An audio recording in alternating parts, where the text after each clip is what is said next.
The hen lived in a humble corner of the countryside, in a little house so cramped that half of her tail feathers stuck out the door.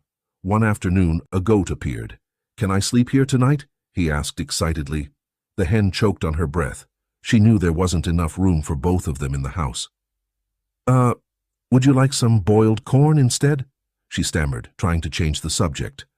But the goat insisted. "You didn't answer me. Can I or can't I? Your little spot is lovely. Must be nice to take a nap here. We can chat a bit, then snuggle up to sleep. What do you say?" The hen's eyes widened. She flapped her wings nervously and swallowed hard. She wanted to say no, but didn't have the courage. "Sure, you can sleep here tonight," she replied with a lump in her chest. They sat by a makeshift fire, telling stories late into the night. The goat laughed loudly, stomped his hooves on the ground, got all excited. "Ha! Ha! Ha! What a great place to be!" The hen, meanwhile, forced a smile, fake laughed, while her head pounded with worry.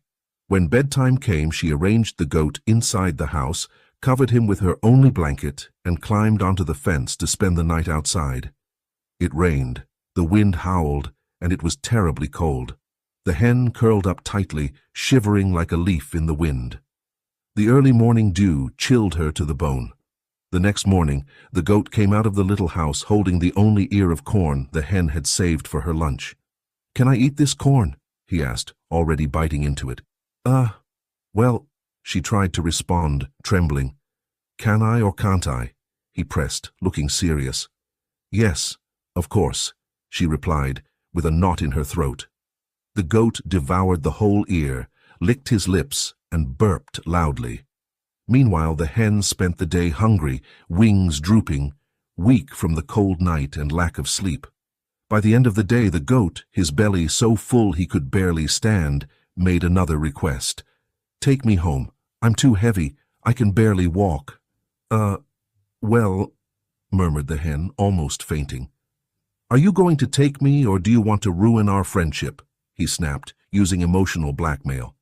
He got into a cart and made the hen pull it like a little work mule, and she, even weak, staggered along, nearly fainting under the weight of such abuse. When they finally arrived at the goat's house, the hen collapsed outside, too weak to get up. With a fever, a cold, weakness, and an empty crop, she couldn't move. Days later, the goat hosted the famous corn night. He invited everyone, except the hen. She, who always said yes, wasn't even remembered. The ones laughing and eating corn were the cows, the same ones who never lifted a finger. That's when the hen understood she was only called a friend when she could be used. That's life. People who never say no aren't seen as generous, they're seen as fools. And whenever someone needs a fool, they'll think of you.